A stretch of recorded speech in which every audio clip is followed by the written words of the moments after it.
Welcome to the chaos sector. What do you guys think about the white Hyundai Elantra in the gas station surveillance? It appears they are coming from Taco Bell, right? I mean, where else are they coming from in that area traveling westbound? In the first series, we analyzed if that was Kohberger's vehicle, of course. And we asked the same question, where would he be coming from? We thought about the scenario where Kohberger would leave the house for a moment to stall some time, then return. But even though it seemed a bit logical at first glance, it started to break down. For one, there would be no need to travel that far away from the home if you're stalling time. You would have to keep an eye on the home to make sure your plan would not be ruined by any, quote, inconveniences. Second, the fact that the vehicle is speeding, then Kohberger would be speeding back to the home, as if he was notified when to come back. This would mean that someone in that neighborhood, or as we broke down, someone in the victim's home, had to been in communication with Kohberger to notify him when to return to the home. Not impossible, but highly unlikely. Once we found out that the gas clerk claimed to not know which direction the vehicle headed, and News Nation's Brian Enton claimed the vehicle, quote, appeared to be heading out of town, we knew for certain that wasn't Kohberger. See for Enton to say the vehicle appeared to be heading out of town, yet the clerk claimed she didn't know which direction the vehicle went, proved that she actually did know, but Moscow PD told her to say she didn't know. Enton, on the other hand, was trying to generalize the issue, because we all know there are cameras facing that intersection, a bit of damage control on his end. We were intrigued by that screenshot, as it appeared altered. And the reason it appeared altered is because it's not Kohberger's vehicle. Of course, it's the same make and model, but not the same year. It would be visible if there were clearer photos of it. And also surveillance released. Of course, we focused on other issues after that, but now we return to this vehicle as it's starting to look like it was speeding. For good reasons. Let's try to sort out this private driver issue because it's all over the place. The individual interviewed claimed to be the private driver for the girls that night. Now, from what we've broken down, that is not the private driver based on their suspicious statements alone. But could this be the same person who provided the receipt from Taco Bell to the authorities? Or maybe that was someone else. The reason I question this is because if many claim it was Eric Gower who was the private driver, then obviously someone else was interviewed, claiming to be the private driver. In other words, someone impersonated the private driver. This would automatically prove there are multiple people being depicted as the private driver. Remember, the name Eric Gower is in the PCA. From our research, there isn't anyone named Eric Gower in Moscow, nor Pullman, so it would appear to be a typo. But then, that just makes things even worse, because now we assume it would be Moscow's Eric Gower. But once again, the person interviewed claimed to be from Pullman, Washington, staying 1,200 feet away from Kohberger. I know this is redundant, but we're getting there, trust me. So in this setting, based on the PCA, we have one person identified as the private driver. Then we have someone else being interviewed, claiming to be the private driver. If someone is pretending to be the private driver, well, almost by default, that proves that Eric Gower wasn't the private driver. Why? Because who would feel the need to pretend to be the private driver and claim to be from Pullman, Washington? It's almost as if someone just randomly called the news station and said, "Hey, I want to be interviewed. I was the private driver for Kaylee and Maddie the night of the murders." Oh, really? Let's hear your story. Mind you, Moscow PD didn't contact the private driver. The private driver contacted them. And this was after they heard about the murders, which prompted them to call the authorities.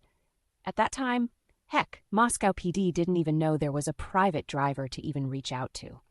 Mind you, again, it was the so-called private driver who gave a time of 1 to 45 a.m. of the girls being dropped off. This was stated by the so-called private driver to Moscow PD, and then they reported it. Then this time was changed to 1:56 a.m. after the sister came out and scrutinized Moscow PD for reporting the incorrect time. But like we mentioned, it's not Moscow PD's fault because, wait a minute, here we go again. If the sister is claiming she physically saw the girls arrive back at home around 1:56 a.m. from this same so-called private driver, wouldn't she also know that Moscow PD was given that time of 1:45 a.m. from that same so-called private driver? So shouldn't she be scrutinizing the so-called private driver more for giving the wrong tie anyway? Which brings us back to what we assumed happened. Someone framed Eric Gower, but used the name Eric Gower. Oh, this fuckery is just agitating to deal with. This person identified as Eric Grower was more than likely the person being interviewed by Law and Crime. They didn't reveal their name publicly, though. But the person who interacted with Moscow PD was a different person who provided that same name Eric Grower for the PCA. Yep, a bunch of tangled webs. We're only trying to detangle everything to get a clearer picture. Now, the person who interacted with the authorities provided a receipt from Taco Bell as an alibi, which doesn't clear them on its own, by the way. Just because they provided a receipt does not mean they didn't circle back or come back later to the home and murder those housemates. It was approximately 2 a.m. when the girls were dropped off. That gives the so-called private driver enough time to go home, change clothes, head right back to the home around 4 a.m. Could have easily drove to Taco Bell, which is about 5 to 10 minutes from the victim's home, come back, commit the murders or be a part of it, then head right back to Blaine Street, turn on White Avenue, be spotted by the gas station surveillance at 3:45 a.m., and then head out of town afterwards. Well, seems that white Hyundai Elantra is Eric Grower, aka Batman. But I guess getting Taco Bell meant, well, he was going to be feeling the effects of those double-stuffed chili tacos later. Talk about demolishing a home. This guy demolished his bathroom. Yikes. Just a few jabs, but I think they provided some, quote, digital information to prove their alibi. Digital information. Hey, what? They have phone calls and text messages proving what? They were at home? We can't know that, so it's not confirmed. But let's focus on Taco Bell itself. Since there is a Taco Bell right off Troy Road and Blaine Street, we assume this is the location he went to after dropping the girls off. Now, don't get caught up in us claiming he dropped the girls off. This is based on whoever the hell this is claiming to be the private driver. So they head to that location, and then what? They went home? Oh, really? Let's reel in one of the fish here. Let's say they went home. All right, combining that statement with the statement from the person being interviewed, we caught them red-handed, or better yet, in surveillance. The person being interviewed claimed to be from Pullman, right? This would be the so-called private driver. The other so-called private driver claimed they headed to Taco Bell and then went home. We're just going to assume they so-called stay in Pullman. And there's your suspect caught by the gas station surveillance. Ah, yes, went to Taco Bell as the alibi and headed back to their home somewhere in Pullman. They don't stay in Pullman, in my opinion, but it's possible. This is the white Hyundai Elantra. Whoever was behind that wheel, zipping down White Avenue, is the person who attempted to frame Koberger, who of course stays in Pullman. In the criminal's mind, it seemed to be a great plan. But with all criminals, their plans are usually quite stupid. Oh, this Koberger guy has a white Hyundai Elantra. It will be easy to frame him. Once we take care of those housemates, drive to Oregon and dump the vehicle. Oh, okay, yeah, this is going to work. And there's always that quote, smart criminal who questions it. Hey man, I don't know about this. I mean, yeah, he has the same car and all, but how are we going to make sure nothing comes back to us, like the license plate or something? Nah, man, we got the pigs on the payroll. They're going to help us. We can't trust those pigs. They'll stab you in the back. If they want to keep their jobs, trust me, they'll do what we say. I don't know, man. I feel like this isn't worth it. Let's just go in there and kill the housemates and get out of there quick. Those kids won't snitch anyway. Why make it harder than it should be? Listen, that dude is fucking with my money, snooping around and shit. He's making my customers nervous on campus. He's got to be taken care of, so we're going to frame him for this shit. Now either you're in, or you're too scared to be a part of the clique. Yeah, I'm in, man. My bad. I'm just paranoid. It's all good, man. We take care of those housemates who fucked us over, and we take care of that Koberger dude, too. I got some people who's going to work on the inside at WSU, don't worry. How can we prove he did it, though? I mean, just 'cause his car would be there. How do we put him in the house, though? That's where the pigs come in, man, don't worry. You know how much money we pay those fuckers under the table? They have no choice but to work for us. The university's all already on the team. Just stay cool. We got that girl Dylan on the inside, too. She's down. What about the other chick, the other girl, Bethany, or whatever? She's not going to snitch, but she'll get dealt with if she says anything. You're putting a lot of trust in some girls, man. What happens when the pressure comes down on them and they snitch? What pressure? What the fuck are you talking about? The pigs aren't pressing them. You need to get a grip, man. Add a bit of social networking, and before you know it, an innocent man is framed for murders that the drug cartel is responsible for. Not the high-ranking members, of course, but those goons, the foot soldiers, the arms of the cartel. They went in and took those housemates out. But they made sure frat guys and sorority girls were connected as well, in case they do go down. Threat of coercion. You want to dabble in our game, you're going to have to prove your loyalty. So many of those college students were also bound by the rules of the drug ring, and to protect the drug cartel, Moscow PD, the FBI, and every other police department in that region simply swept it under the rug, because it always comes back to who is overseeing such criminal activity. Yes, the FBI. So the big fish are either informants for the FBI or they're goddamn FBI agents themselves. This is how a massacre rooted in drug trafficking can be blamed on a single man.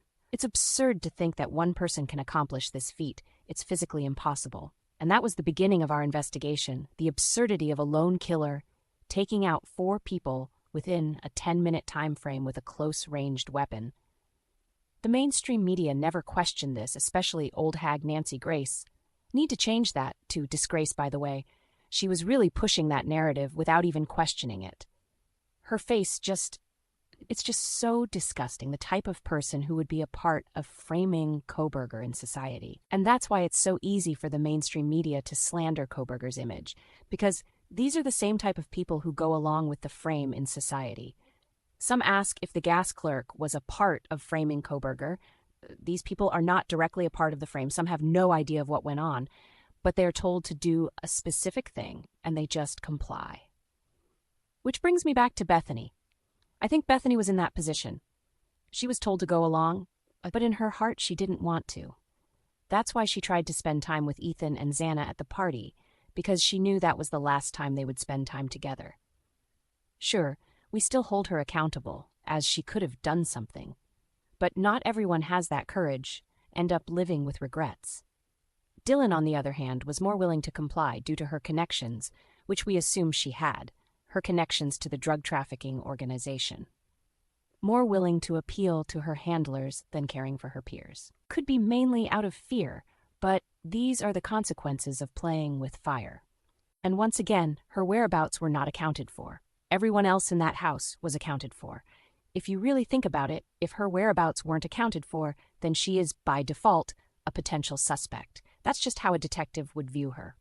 A new detective joins the case, finds out one of the survivors' whereabouts hadn't been accounted for, and they say, "Hold on. Where was Dylan before arriving back home?" We don't know." "What do you mean you don't know? Did you ask her?"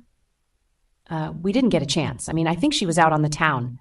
"The fuck where?" "She just told you she was out on the town and you didn't find out exactly where." "Oh my fucking, what's going on around here?" "What if she is a suspect? How do you not know where Dylan was, but you know where everyone else was that night? Are you kidding me?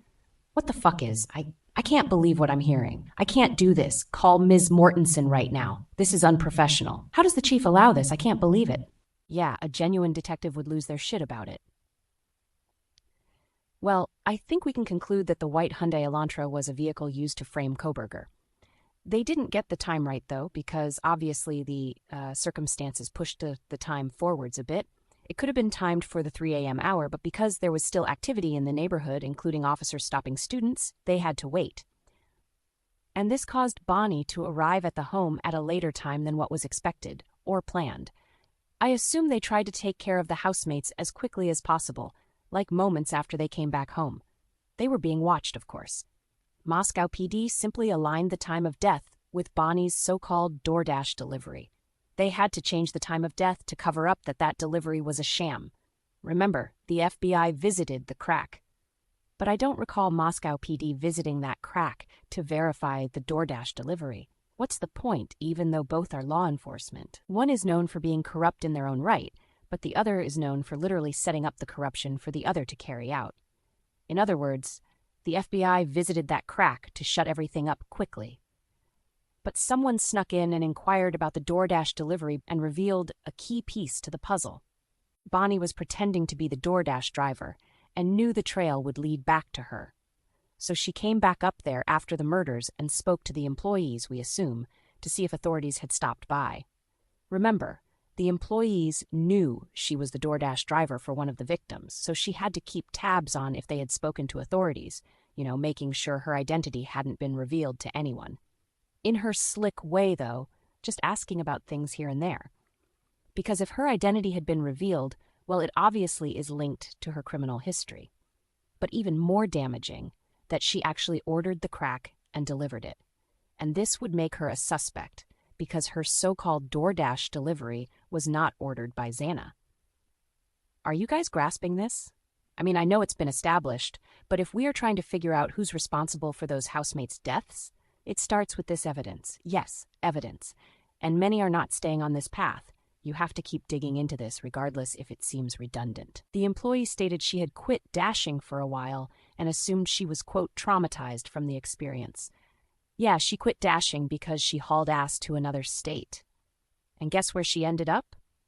That's right, Pullman, Washington. Her DUI arrest was in Pullman, which was in February of 2023, trying to lay low in the same state that Kohberger resided in. He had already been arrested months prior, and look at Bonnie just thinking she's gotten away with it, with her partner in crime. The FBI knew who the DoorDash driver was. Those employees told them it was a girl with dark hair, and may have even told them that she ordered and delivered the crack to the customer, Xana. So the FBI just has their brooms going around sweeping everything under the rug because it will ultimately come back to their doorstep. Yes. Moscow PD and other local and state police departments follow suit. And that's why the DoorDash driver was never identified in the so-called unredacted PCA. They had to hide that person, being Bonnie, because even if it's just her being the DoorDash driver alone, it would raise suspicions, let alone discovering that she actually ordered the food for Xana. Couldn't let any of that come out. Exactly. Now think about this from this perspective. They protected Bonnie's identity in being the DoorDash driver in spite of the 4 victims. You see, they are literally allowing their deaths to be swept under the rug, my friends. It's sad, but it's not the first time this has happened. Protecting the killers, because the trail of blood will come right back to them. What do you expect from corruption? It's that simple. Now some may ask, well, if this is all true, and Kohberger knows he's being framed, and has a legitimate alibi, why hasn't this been expressed?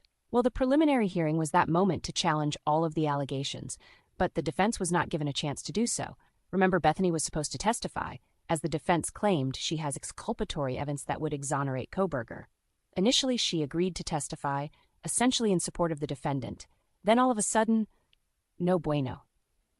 The ultimate form of damage control.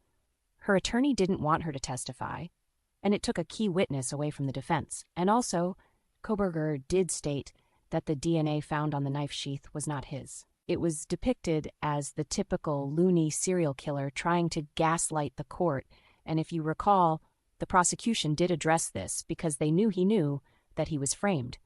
And of course, that's why they're sweating bullets right now. See if the judge is basically shutting down a preliminary hearing. They're not allowing the defense to challenge the charges, which is a violation of a defendant's right to due process. We've stayed away from the court aspects. That's a whole other level of fuckery. But yeah, Kohberger and Ann Taylor have tried time after time, and when the preliminary hearing was quashed, well, all they could simply do is keep filing motions to dismiss and give reasons that warrant a dismissal based on their claims. But to wrap it up, the white Hyundai Elantra spotted in the gas station surveillance was, get this, an impersonator, someone pretending to be Kohberger. Just like Bonnie impersonated a DoorDash driver, just like someone impersonated a private driver in the Law and Crime interview, just like someone impersonated Eric Gower, but used the name Eric Grower as the private driver, just like someone who may have been known by the girls or not impersonated a private driver in the red Mustang, only to be found crashed and abandoned sometime after the murders took place, with a fucking forensics team inspecting the vehicle. Dumped the white Hyundai Elantra in Oregon after attempting to frame Kohberger, thinking it's so far away from Moscow, it would appear to be a common car wreck. It's the same vehicle, my friends. They tried, but we tracked them down. What genuine detectives were supposed to do. This is the chaos sector. Oh wait, to Gray Hughes. We're keeping an eye on you, buddy.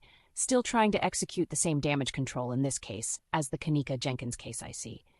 Somehow this guy has been interviewed by Court TV about the Idaho murders? Yeah, Bring a guy on your show as a guest who's doing the same thing you're damage control. As the saying goes, birds of a feather always try to keep the truth from coming out.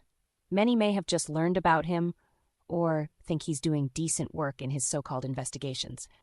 But, we know who you are, and you definitely know who we are. Let's put it this way. He's one of the DC agents from the Kenneka Jenkins case who claimed she simply walked into a freezer and accidentally froze to death.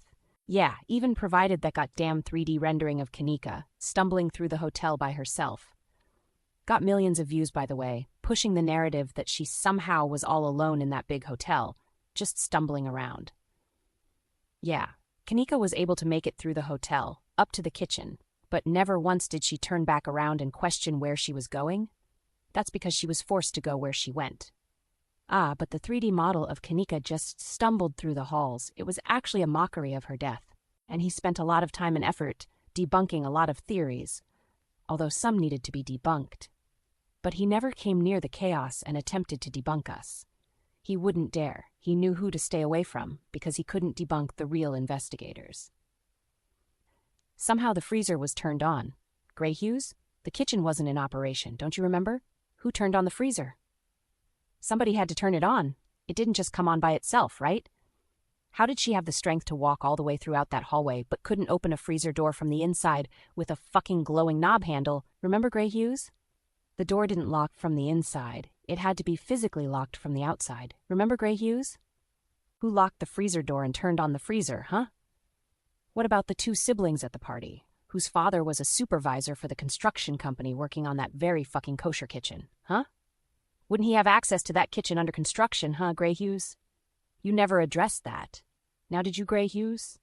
Scared to tell the truth, Gray Hughes? Scared to hold people accountable for conspiring to kill that young lady who they hated? Or let's go back to the departure from the room. Hey, Gray Hughes. What about Kenneka, Manifa, and Shemaya leaving the room, and Kenneka specifically telling Shemaya to go get her phone from Irene, but somehow Manifa decided to go back in the room too, which justified the claim that Kenneka had wandered off without them? Huh? Why would Kenneka decide to hop on the elevator if she's waiting on her phone, huh? What does this all mean for those who are wondering about that case? Manifa lied and said she went back in the room with Shemaya, but in reality, neither one of them went back in the room to get the phone because Irene didn't have it. Manifa claimed it took 10 to 15 minutes to get Kenneka's phone, and when they came back out, Kenneka was gone. Irene claimed that only Shemaya came back in the room to get the phone. So how is Manifa also in the room? Yeah, of course. And it wouldn't take 10 to 15 minutes to unhook a phone from the Bluetooth. That takes 5 seconds. All lies by the peers, right, Gray Hughes? Oh, but it gets deeper, right, Gray Hughes? Because if they're lying about the departure, get this, Gray Hughes, this means drumroll. They are physically with Kenneka. He calls himself an investigator, yet never broke down those key issues, spending time running around debunking others who present their theories. And let's put it into perspective more here. Gray Hughes was almost obsessed with debunking others, claiming, oh, nobody is seen here, she's by herself, there's nobody peeking behind the door or the wall, etc. Okay, but when it comes to how she even got in those hallways, he never broke down the lies the peers told. If I'm not mistaken, he even debunked the theory that Kenneka was drugged at the party. His theory, or so-called opinion, was that Kenneka was simply so drunk that she lost her way and ended up deep into the hotel, wandering all around until she reached that kitchen. Logic here, why would Kenneka get so drunk when she was the only one in her group that had a driver's license and was responsible for her mother's vehicle in which the group came to the party in? See, he never broke any of that down, too busy squirming around executing damage control. Anyone who examined that surveillance knew that even though you are seeing only Kenneka at face value, you would know she was not alone. And that's when people started to question if the surveillance was authentic or not. And of course it was exposed as being edited to hide those other individuals. What about Kenneka just popping up in surveillance in the conference floor footage, coming from the very elevator she allegedly got on by herself, yet others are seen physically walking back and forth from the elevator? But Gray Hughes pretended to genuinely believe she was all alone. Why would you protect the truth? Because you do realize by doing that, you're not only doing Kenneka an injustice, but you're also protecting the killers. Well, look at that. And he's somehow being interviewed on court TV about the Idaho murders case? Males took her out of the room with Monifa and Shemaiah tagging along. Nobody was in those halls because it was very late. And the real surveillance footage would show Kenneka was being physically forced to go to each area she headed to. And the reason the kosher kitchen was the final stop is because two of the partygoers who were responsible for drugging Kenneka at the party, their father was a supervisor of a contracting construction company working on that very kosher kitchen. Yeah, it was carefully thought out, just like the Idaho murders were. And just like the Idaho murders, the killers in the Kenneka Jenkins case basically tried to frame the hotel for committing the murder and forced them to cover it up. Because if you really saw what was happening in that surveillance, it would break your heart. They had to edit the footage. Rosemont PD and Crown Plaza had to cover it up. And there may have been some individuals who were involved outside of that circle, but it hurts Kenneka's heart more that her so-called friends betrayed her that way. Just like the peers in the Idaho murders case. But ask Gray Hughes, Kenneka just wandered through the halls like a zombie, with no sense of where she was or where she was going. Oh, but she sure did find a specific location to go at the end, huh, Gray Hughes? It seems she knew exactly where she was going, huh, Gray Hughes? Who are you really working for, huh? The FBI? Tell the truth, Gray Hughes. Stop carrying water for criminals unless you're a criminal yourself, huh? Looks like you have on one of those human masks that the FBI use to protect their identities in their covert operations. He might even be undercover CIA. That's who started using that shit first. Is your name really Gray Hughes? Huh? They bring in a DC agent on live television with no credibility, reaffirming their own narratives about the case, attempting to debunk the truth that there were multiple killers, just like he attempted to debunk the truth that Kenneka was murdered. So he gets paid for his so-called guest appearance, is put in the national spotlight as a so-called true crime investigator, and he's getting paid off of true crime cases on YouTube. But it's a free country. Hey, I guess everyone has the right to profit off of deaths. I have a question, though. Did he reach out to Court TV, or did they reach out to him? Oh, who am I kidding? He reached out to them, of course. That means he wanted to go on live television and push the narrative that Kohberger was the killer. Why now? Huh? His appearance was recent, reviewing the Linda Lane surveillance. Why didn't you reach out early in the case? Oh, because you've been snooping around, watching others, and how the truth is coming out about who was behind those murders. Damage control activated. Let me get my bullhorn and say it was Kohberger on live television. Yep, they always panic when the truth starts to come out. This is the chaos sector.